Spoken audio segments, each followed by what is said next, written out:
Excuse me, everyone. So, good afternoon. Thank you so much for coming in for today. If you have any more classmates who are online right now, please let them know that we'll be starting. So, kahit na late sila, yeah, you can still learn pa naman. Anyway, good afternoon, everyone. Welcome to our sixth synchronous learning session. So, for today, we'll be starting off with our first lesson for finals, which is producing digital in between drawings. So, for this one, this is quite an interesting lesson, um, because there are a lot of things that have been already stated right here. So, like for example, in between drawings, this is something that you've already been doing ever since animation 12A. So, a lot of the concepts right here are mostly for review. However, we also have kind of a new aspect to this one, which is digital. But I do understand that you have already been doing this one ever since animation 12A. But there might be some things that we're missing right now. So let's try to delve more into that one. So for this, it's going to be mostly two parts. The first part is actually the review. So I'll be quickly skipping through those. I'll just be focusing on a lot of things that might be important in terms of the quiz. And the second one is the actual steps for producing digital in between drawings. So ito, medyo bibilisan lang natin yung sa may review. So I'll try to point out the things that might be important for your quiz. Yung quiz natin will be a multiple choice of 15 points. So with that one, it's a little bit easier, pero I do understand that there's a lot of information right here, so I'll try to steer you a little bit clearer so that it's you would have a better idea of how to attack or how to approach the quiz that you will be taking later on. So first of all, let's just get all of the reviews out of the way. So the first one is paperless animation materials and equipment. So we have three aspects for this one: the computer equipment, animation software, and animation folder. We also have other materials and equipment, and as well as a short guideline on measuring or handling and storing materials and equipment. Just an important thing, this is not really for the quiz, let's say. Actually, I don't think walang nakalagay doon. Pero anyway, for the animation software, marami pa rin kasi hanggang ngayon nagtatanong what type of animation can they use this type of animation software. It's not placed in the curriculum or it's not placed in the notes. Can I use this? And so on and so forth. The answer to that one, you can use any animation software that you would like to, as long as number one, it's something that is possible to you. Like let's say you don't have to pay so much for it. If it's free, I would much prefer that. Of course, kung kaya ng computer device ninyo. So of course, if you're utilizing like a low level laptop o kaya naman mobile device, you might not want to delve into like let's say Adobe, since medyo intensive sila in terms of the RAM capabilities and such. Pangatlo is, as long as it has more or less the features that we need, I'm cool with that one. So like let's say yung layers, timeline, onion skinning, eraser and brush tools, pen tool, and bezier tool. So for example, if sabihin natin, flip a clip doesn't really have sabihin natin a pen or bezier tool. So if gusto mong mag-digital cleanup, you might have to do another way for you to do that. So you can utilize probably Adobe Photoshop. So export it as individual frames, tapos you can then place it on Photoshop or Krita, and then use your pen tool. Or if you're using mobile, you can utilize IBIS Paint or something. So, pwedeng ganun yung gagawin mo. You can use more than one animation software. You can use any animation software that's not placed in the list that I have stated. That's just a very limited list. I know that a lot of you have a lot more options, or have done your time in exploring the software that you might need based on your needs. So with that one, bahala kayo on that regard. And the next part now is we're going to talk about a little bit on timing. So timing actually has two ways on how you can interpret it, or two ways on how you can write it rather. The first one, the one that we've been using currently, is the time chart or the timing chart. The second one is the exposure sheet. So the exposure sheet will be talked to about in detail more on module 8. But for now, we can just stick with the timing chart or the time chart. So your time chart is a really important aspect together with their exposure sheet because it can help determine a lot of things. So number one, as an in-betweener, you can determine the number of in-betweens, and you can also look into a lot of other information, like let's say the method of timing, whether you're using ones, twos, or threes, whether you have a favors or a thirds type of animation, the speed of the animation itself, as well as to help break up a complicated action. So if you have an entire jump cycle and you're a little bit more confused with all of the hopping and the skipping, you can try to break that down even further from one time chart, create multiple time charts. So here we have the different ways on how you can create a timing chart. So meron tayong mga options dito, and the ones in bold are the ones that we tend to use. But it is understandable that in some instances or in some animation studios, they might have a different way. So it really depends on wherever you're going to go, either Western, Japanese, or even the animation studio that you're going to land into. We also have the types of timing charts. So we have two main ones, which is your thirds and your favors. Your favors, however, can showcase a slow in, slow out, and slow in and slow out. So they have their own differences. Parts of the time chart, we also have our keyframes, in betweens, and breakdown. That is for the current timing chart that we have. However, we will be introducing a new type of frame, so to speak. We have something which we call as a hold frame, which will be discussed a little bit down the line. Next one is 12 principles of animation. So ito, I have just placed very concise ways on how you can describe the 12 principles of animation and how it's being utilized in in-betweening. So a lot of these ones are integrated to the steps, and also something that might be of importance later on. So for example, we have something which we call as general attitude of the pose and facial expression. So you've heard of this one nung nagki-clean up tayo. Essentially, you have to get the essence of the pose or the facial expression. That can be considered as appeal because you need to be able to create some sort of a charming, appealing effect using how the pose is created or how the facial expression is created. That can also be an example of staging because it's a way for you to be able to create the idea o kaya naman to relay the emotion or to relay the personality of a character.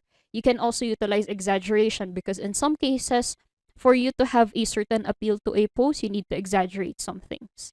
We also have here post-to-pose animation, which is one of the main ways on how we can animate a scene, wherein we focus on planning the different poses by trying to place them at the middlemost points until we are able to animate the entire sequence based on the time chart. We also have, of course, our anticipation, which is part of the concepts of in-betweening. Arc is another important thing because this one focuses more on the path of action. Path of action essentially means yung movement natin. So if you move your arm, how is it going to move? And that's something that we see later on if we look into the steps. We also have secondary action, follow through and overlapping action together with drag and offset. And we also have solid drawing, which focuses on foreshortening and making things look 3D and 4D, even though technically it is a 2D plane. Last, I think this is the last review, concepts in in-betweening. So we have our ones, twos, and threes. The one thing that you have to remember here is that ones is the smoothest animation, twos is the most common, and number three is used if you have high demand but lower budgets, which is mostly used for Japanese animation. We also have the concepts of how to measure, like frame, drawing, feet. This is the one that we tend to use officially. However, one thing that I will have to clarify is that for frame, this is something that is interchangeable for animation studios. So for example, if they're talking about frame or in a lot of documentations, you would see the word frame, even though they mean drawing. And what they mean by frame is more of the frame rate, which is 24 frames per second. We also have our parts of an action from starting position up until your end keyframe. The idea of separation. So the idea of separation is another very important step into producing in-betweens in general because you need to be able to differentiate what is the moving and the non-moving objects. So you tend to focus on the moving objects first. You animate that one. And then for the non-moving objects, you trace it if you're going to use traditional animation. and then you're going to place it in just one layer for digital animation. So it makes your animation faster, and at the same time, you're able to be more consistent. We also have imaginary drawing, offset, and then animation blur. So not so much that we have to tackle about. These ones are mostly a case-by-case basis. We also have, so for now, we will be focusing on Krita for paperless animation. So ito yung medyo hindi na natin review. You can also consider it as a review because there are a lot of aspects right here wherein it has been explained, but not explained that much. And also, to kind of give you an idea, this is not going to be part of your quiz, this entire section. I think just one concept which can also be found in the other parts. So for this one, it's not going to be part of the quiz for a number of reasons. So number one, it's something that you're more or less familiar already. Number two, the concepts right here won't really work for everyone because I do understand that not everyone will be utilizing Krita.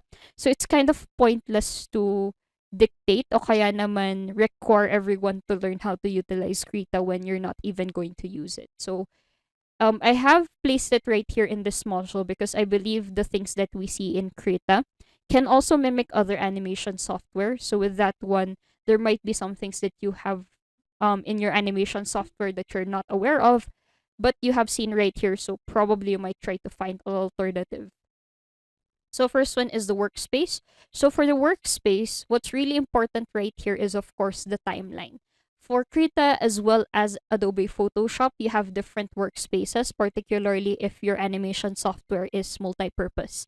So for example, Krita is originally for illustration only. However, it has a lot of animation features, so meron siyang workspace for animation. Same through with Adobe Photoshop. So it's mostly a photo manipulation software. However, it is also utilized for drawing, illustration, and animation. So they have a separate workspace for animation. We also have our main Dockers. So the Dockers is something that's quite unique to Krita. However, I would really like to focus on, again, the presence of a timeline. Together with your timeline, of course, you need to have your animation Docker. So in a lot of animations software, this is mostly integrated to the timeline already. So yung mga play preview natin, onion skinning, and all of those things. And then lastly, of course, your canvas. Another important aspect of using animation software is layers. So yung layers natin is of course represented by this type of thing, which is part of the layer Docker. But now let's just focus on each single layer. So we have these different parts, but the three important parts are the following. First one is we have this visibility toggle, which turns off and on the visibility. So if in case, like let's say you have a rough drawing and you would like to remove it to see your final result, then you can just toggle this one. We also have our layer name and the space around it. It's essentially for you to be able to make sure that you're able to move up and down the layer. So here's another important aspect of the layer. Yung arrangement ng layers natin would dictate whether something is on the foreground or the background. So let's try and showcase that right now. So I'll be creating two new layers. Tatanggalin ko lang yung current layer natin ngayon. So for this one, I will be creating a circle. Tapos tong circle na to, let's try to just roughly draw over it. Then I'll close it a little. I'll close it, rather remove the visibility toggle. Then for this one, I'll be changing colors and then drawing a rectangle or a square. Tapos yung square na yon, let's try to add actual black paint on it.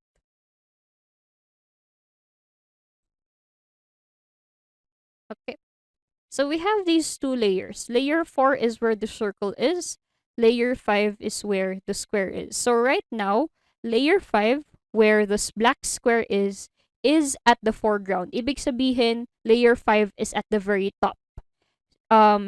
Particularly on top of your layer 4. So with that one, you won't be able to see layer 4 because they are utilizing the same space and we're looking at it at a 2D perspective or 2D plane.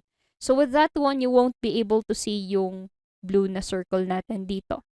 However, if we place your layer 4, so usually you just click around the free space around the name, and then you place it upwards. So what happens right now is that your circle is something that is above the square right here. So you're able to utilize yung arrangement natin to be able to do a number of things. If you need to be able to hide certain characters on backgrounds, you can just change the arrangement of the layers.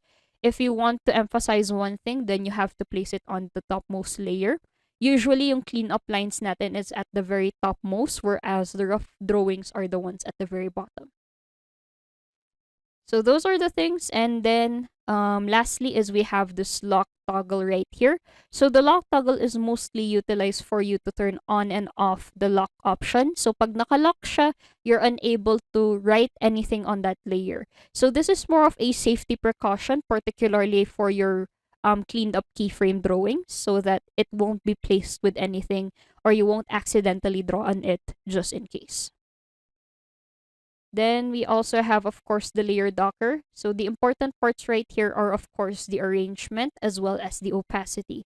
So the opacity would really help in terms of the distinguishing what are the layers that are more important and what are the layers that are less important. And then our animation docker. So our animation docker is actually more of an assist for our timeline docker. So the important parts here are more of the following. First one is, of course, we have our frame label right here. The second one is the start and end time. So the start and end time would determine the start of the play preview. Let's try to look into this one later. The third one is, of course, our player controls with the play and the stop button at the very middle as the most important part. The fourth one are your frame settings, which focuses more on the onion skinning that we have right here. And then we have our play speed and frame rate, which focuses, again, more on the speed of the animation. So the important aspect for this one is really the start and the end. So I have right here my layer 1. So my layer 1 right now is placed at frame 0 up until layer 2. So right now, our start and end starts at frame 0 and ends at frame 100.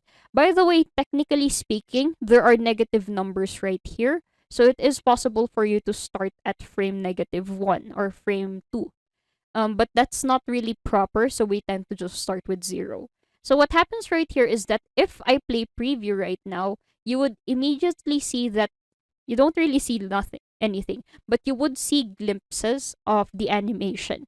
The reason for that one is because you only have 2 frames out of 100 frames total. So you would see, of course, a lot more blank frames rather than the frames that are necessary. Next one is for us to be able to change yung end frame natin. So change that to 2, which is the number of the frame label of the last frame. And then click on that one. So you can see right here is that it might not be that clear in terms of the animation or the action, but you can very much see that there is no blank space. So there's always something within the screen because all of these 3 frames from 0 to 2 have something inside of them or something or have content inside of them. Tapos, if it's a little bit too fast for you, you can then change the play speed and the frame rate. Usually, I would change the play speed for a more general change. So, yan, it becomes a little bit slower. So, medyo nakikita nyo yung difference between the different frames. You can also change the frame rate, but might I suggest that you also revert these once you're done with them. Next one is, we have, I think, okay. Next part natin is yung timeline. So for the timeline docker, this is one of the most important parts of your animation software. So every single animation software should have a timeline that is non-negotiable. But the way that the timeline is shown may differ from software to software. For a lot of animation softwares, though, I have seen that they focus more on frame-based animation. So they treat the time by the number of frames. They don't really treat the time by the time, just like how you would see it in video editing software. So it really focuses on the frame. It doesn't matter if it's 2 seconds or 1 second. It's more of the number of frames. And then ang papalitan natin is the play speed o kaya naman the frame rate. So with that one, every single frame is represented by these cell boxes right here, and then every single layer, whether it's visible on or not, is seen. But whether you can access them or not is again another question. But essentially, we have 3 types of frames right here. The first frame, the one that you see right here na naka-color blue, or it's just filled with a color blue, with a colored blue color, is we have our used frames. So anything that has content on it, that is an example of a used frame. In Krita, whether it's a keyframe or a blank frame, walang pinagkaiba. In terms of functionality, wala silang pinagkaiba. But siguro in terms of the naming and then on the coding, there might be some difference. But in reality, there's actually no difference to it. So regardless if you see their insert frame or insert keyframe, as long as you need to be able to insert a frame, whether it be in between or keyframe, you can utilize that option. The second one is unused frame. So it's a keyframe or an in-between frame that does not have content on it. So parang blank slate lang talaga siya. We also have these frames right here, wherein it is run across by this blue horizontal line. And this is a new one because we call this as hold frames. So hold frames is something that's a little bit more unique to digital animation. So it is mostly used, or it's an unused frame for animation. And ang pinaka-purpose niya is to show the hold time for a certain frame. As I've stated before, the timeline for this one really focuses more on the frames itself rather than the time. So it's quite impossible, or it's quite difficult for you to be able to lengthen a certain time. If you want to be able to do that, usually you just copy paste it for you to lengthen the duration of that keyframe. O kaya naman what you can do is to use a hold frame. So there are very key differences to that. So let's try Krita right here. So I'll be placing a separate keyframe. So having a separate keyframe, let's remove the Lightbox option. So we have frame 1 right here. Frame 2, wala siyang nakalagay. And then frame 3, merong nakalagay doon. So what happens right here is that you would, if ever ipa-play preview natin to, you would see that there is that one frame wherein walang nakalagay. So if you want to make this one a bit longer, you can just remove the keyframe, don't pull, and then it turns into a hold frame. So when it turns into a hold frame, this hold frame would take time to expose or to lengthen the exposure time of the previous frame. So that is for frame 1. Hindi niya hinahabaan yung exposure time for the next frame. So if you want to do that, you have to insert a hold frame right here. So magkakaroon ng longer time yung frame 3 in this case. So with that one, in this case, if I were to run this, what you would see is that it kind of becomes longer. So yung changes in the action are a little bit delayed. But more importantly, you can see that there is no blank space. So that is the importance of a hold frame. And then lastly, you've seen me do it a while ago, right click. So when you right click on a frame, you would see these certain types of options. So first of all is set start and end time, cut, copy, paste to clipboard, keyframes and hold frames. So as I've stated kanina, keyframes and in between frames, in this software, they're just called keyframes or frames. Hold frames is an entirely different thing. So you cannot really insert hold frames if you don't have any space. So for example, we go back to this one. Kung gusto kong maglagay ng hold frames towards the left, I can't really do that. So what happens is that it replaces this one. O kaya naman, yeah, it doesn't really do anything. So for you to be able to turn it into a hold frame, you need to be able to create a keyframe first and then create that hold frame. And then we also have remove keyframe and remove frame and pull. Again, these are two very distinct differences. Remove keyframe is essentially removing the keyframe whether it's used or unused. And then what happens right there is that the time will remain. So if that keyframe is in between two frames, what would happen is that it would turn into a hold frame. Pag remove frame and pull, let's try to showcase it. So sabihin natin we have this new frame right here. Pag remove keyframe, it turns into a hold frame. Pag remove frame and pull, what happens is that natatanggal to. So you would see that the next frame is now present. So again, remove frame and pull, magiging 3 frames. Total na lang siya instead of the 5 that you've seen a while ago. And with that one, last part before we move on to our steps is concepts for digital in-betweening. So this might be a little bit new, but I believe you've already utilized something like this. So the first part is onion skinning and Lightbox. So in Krita, we call it as onion skinning and Lightbox, but in reality, you just call it as onion skinning. So onion skinning is the process wherein you're able to see the frames based on the current frame, the previous, and then the succeeding frame. So that's really important for us since we're utilizing post-to-post animation. So post-to-post animation, you need to be able to plan your poses based on the previous frame and the succeeding frame. So with that one, you're able to see all of those ones, your previous, your succeeding, as well as your current frame, all in just one frame. So with this one, you need to be able to first configure it, and then the second one, turn it on using the Lightbox option. So let's go back to Krita. For me to be able to turn that on, at the very lower left corner of the animation docker, we have onion skins right here. Very easy because it is the logo of an onion. So here we have the docker. So the docker right here is that you can show, the 0 right here is the current frame or the reference frame. So if you need to be able to turn on frames that are previous or succeeding, we have up until 10 for the previous and then 10 also for the succeeding. So anything that's negative, that's the previous frame. The positive ones are more of the succeeding frames. So with this one, pag naka-color blue yung kulay, that would mean that's the number of frames that you can see. So for example, you would like to see more previous frames, you can add more numbers here, but that's not really necessary. Might I suggest that you just have only one succeeding frame and one previous frame. And then you can also change the opacity. So if you think na yung succeeding frame natin is less important than your previous frame, pwede mong taasan yung opacity dito, babaan dito. But please make sure that your 0 is always on and that your opacity for this one is always 100%. So if you close that, we go to our layer.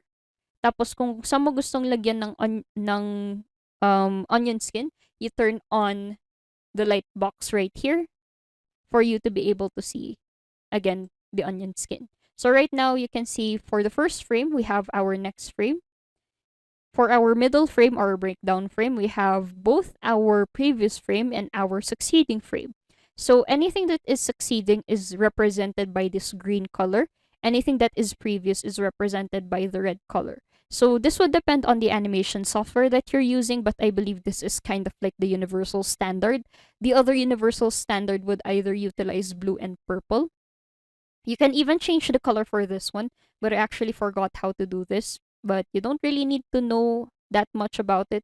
Might I suggest instead for you to just utilize other colors rather than red and green? Siguro blue, orange, or purple. All of those would suffice. So that is for your onion skinning and Lightbox. Lastly, we have tweening. So tweening is more of a concept. It's not necessarily something that we would use for paperless animation because we will be utilizing them instead on 2D animation or even 3D animation. Tweening essentially is an automated in-between. So automated in-between, it has a lot of advantages, of course. It makes it so that you don't have to in-between every single one, but still have a smooth transition between your keyframes. However, it has a lot of limitations and disadvantages. First one is there are usually only 3 types of tweening. We have classic, shape, and motion. So with that one, you can't really do a lot of other types of tweening. Second one, Tweening really favors more vector graphics rather than raster graphics. So if you need to draw anything, that is usually an example of raster graphics, which is pixel-based. And pag nag-tweening ka ng pixel-based, it's not really something that you need to be able to do. You're not able to do because we favor vector more for tweening because it mostly focuses on mathematical computations, and kind of moving or automating mathematical computations is a bit easier than pixel based. And number three, the tweening isn't really that good, particularly for character animation. You can use it for objects, you can use it for like other things, but I don't really recommend it for character animation because it looks very robotic. So you don't want that to happen. Lastly, we have our steps in in-betweening. So ito, again, it is a combination for a lot of things that you already are familiar with, but there are also some instances na medyo bago. So the first one is modeling. So of course, if you are going to create a model or a character, you need to be able to learn how to draw it first before the actual production. Next one is duplicating of the raw file. So duplicating of the raw file, essentially just copy and then create a copy again, and then save the original one, and then do your in-betweening on the duplicated file. So it has a lot of advantages, but essentially if ever something goes wrong, at least you have kind of like a backup of it. Next one, configure settings. So usually pag we have digital in-betweening, what you would receive already is a cleaned up keyframe. So what happens right there is that it's already at a raw file. You essentially have some of the settings already worked out, but it would be better for you to counter check. So for example, frame size and resolution, frame rate and playback speed, and even animation and timeline settings, most of those are already taken care of. However, it's very important for you to double check regardless. Next one is also for you to calibrate yung pencil or brush settings natin so that it would be ready for rough in-betweening as well as yung cleanup. So remember, for in-betweening, usually you're also the same person who will be doing the cleanup. Next, the analysis. So if you remember it from your cleanup lessons, essentially it's still the same thing. It's to kind of give you an idea of what you should be in-betweening. So instead of analyzing for correction, for this one it's more of analyzing so that you can create a game plan on how to do the in-betweening process. So as a safety precaution, try to lock the previous layer and then create a new layer if in case you need to be able to draw on something. Also focus on analyzing the following. First one is the movement of the keyframes itself using your play preview or line testing button. Time chart or exposure sheet and how the keyframes react to them. Main movement and secondary movements, special instructions, and general attitude of the pose and facial expression, also known as your appeal. Next one is, after no analysis natin, you can essentially kind of find out what are the things that are moving and not moving. And here comes the separation process. It's necessary for you to determine the moving and the non-moving objects so that you can easily streamline your production. So medyo mas mabilis siya. Instead of you fussing over the non-moving objects, it would be better for you to just place it in one layer and then focus on the moving objects, and then make sure that your moving objects are good and coincides with the non-moving objects. Next one is, after you have determined all of the moving objects, it's important for us to identify the path of action of every single moving object. First of all, it's important for you to determine the main action. Ano yung path of action nun or yung arc nun. Second of all is that every single path of action should essentially coincide or complement the main path of action. So for example, any secondary action is recommended to be around the same direction as the main action. Counterruns, like let's say hats, hair, body fat, it should go against the main action. So if the main action is going forwards, it should essentially go backwards. Also, any drag, overlapping action, and or follow through should be a bit delayed but should still be around the direction of the main action. Another important part for plotting is that we don't really recommend utilizing straight lines. So dapat as much as possible, it should be curved. Particularly if you are creating a character, but if it's like a ball or a non-moving, a non-organic object, probably still having straight lines is acceptable, but most of the time, it's better for us to have kind of a little bit of curve in our path of action. Next one is the order of in-betweening. So the one that we will be utilizing is again post-to-post animation. We can utilize straight ahead only if thirds ang ginagamit natin, but even then, when we utilize thirds, it's still possible for us to utilize post-to-post animation.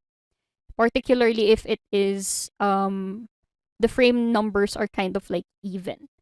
So however, we still utilize a lot of post to post. So the one right here is kind of a pseudo code o kaya naman a set of instructions of how you can do the order of in-betweening.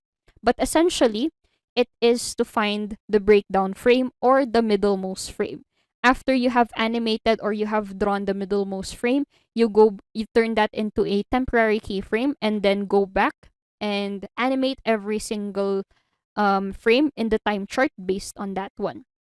So we start off first usually with the first half and then move on towards the second half.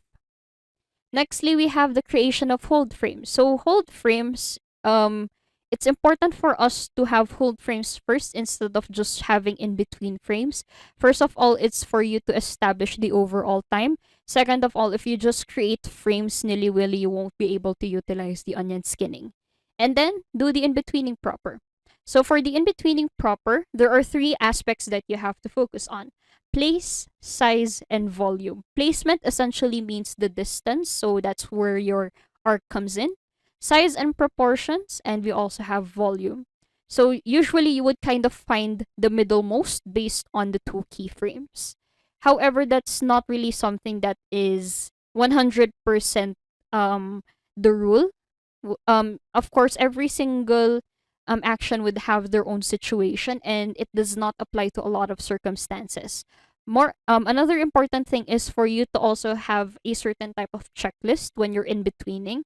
So have a certain type of priority that you have to check. So first of all, usually ang ginagawa muna natin are the special instructions. Then we also have placement, size and volume for shortening, squash and stretch, animation blur, general attitude, and other principles of animation, which in some cases, it's not really applicable. Every single step is not really applicable.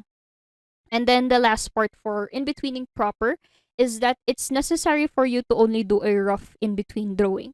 As you can see right here, ang pinaka-last criteria na tinitignan natin is volume and not rendering. Because rendering is an entirely different step.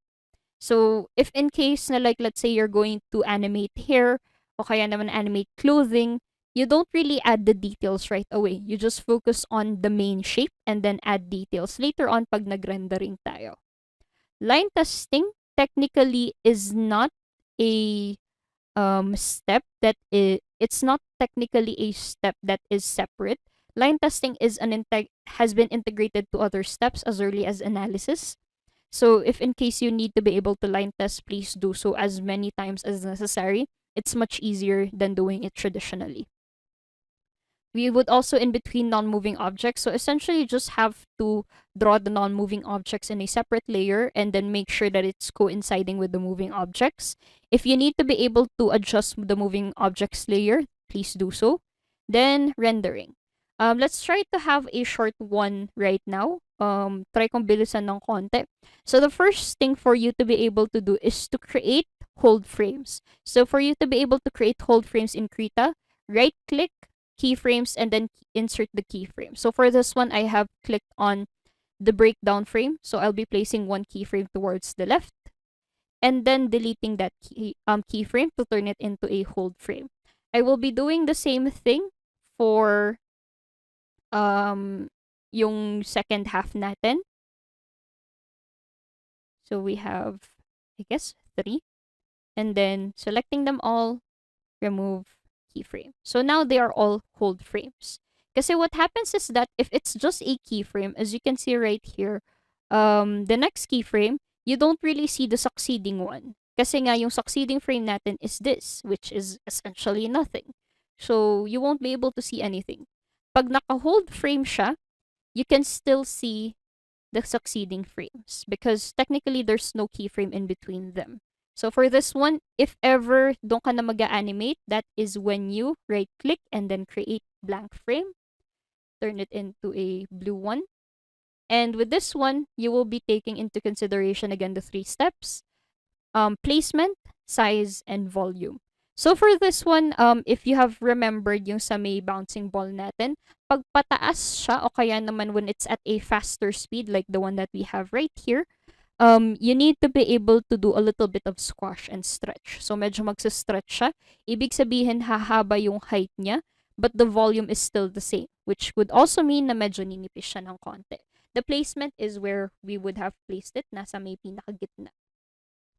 So it would probably be around something like this. Then we go to our next frame.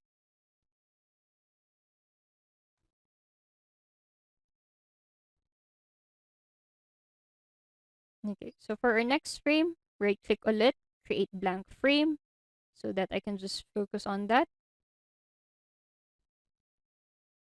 Find out the middlemost point. At this point, walang pinagkaiba in terms of the size and the volume. Ang pinagkaiba lang is the placement. Right click, create blank frame. Then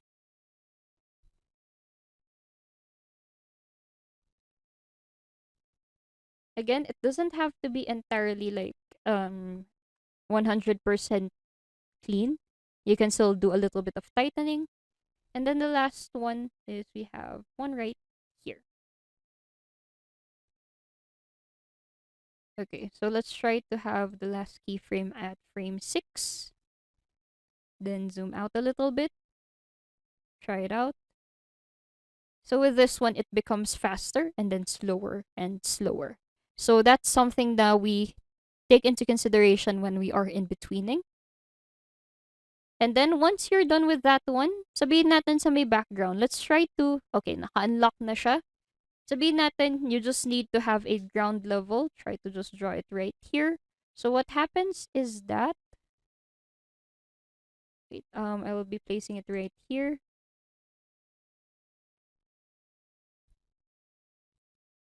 So that's our ground. So what happens right here is that the ground level kind of just stays right there. Okay, let's go back.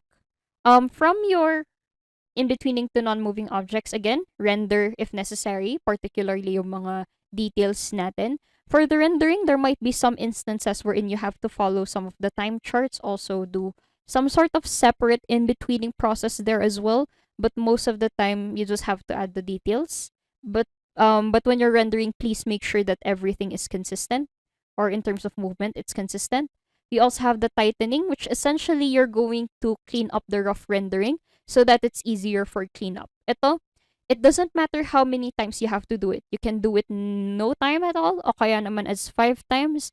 As long as it's necessary for you, you might be able to do so. Might I suggest siguro mga 3 passes before you're actually ready for the digital cleanup. So the preparation and the cleanup proper, that's something that has been discussed previously already. And then for the saving and exporting, have it be either raw file first and then have an actual exported file, either GIF or MP4. And then the last one is submission. So submitting it to the appropriate personnel. So that ends my presentation for today. One last thing before we move on. Again, yung module 6 natin, that is 1 to 15 points. Half of them is more of the steps of in-betweening, and then the other half is more of the review. So try to just focus on the essential items for the review because ang dami nga naman nun. For the steps, I would suggest that you take a particular focus there because I think a majority of the questions are placed there, or at least half of the questions. Next part is we have the final project. So just to introduce to you what we're going to do for the next few modules is that we will be creating a final project, which is you will be creating your own character. Yung character na yon has a saying o kaya naman a motto, and then you will be recording that motto, and then based from that one, you will be lip syncing. So you need to be able to create the exposure sheet, the mouth codes, and then place that all together to create the character monologue. So it's again another final output that we have. It's a little bit more complicated. It's something that's a little bit more underrated, yet at the same time, it's something that's necessary. So that ends my presentation for today. If you have any questions, please let me know sa may Discord so that I can answer it o kaya naman through email. Thank you so much for coming in for today, and I'll see you next week, everyone. Bye.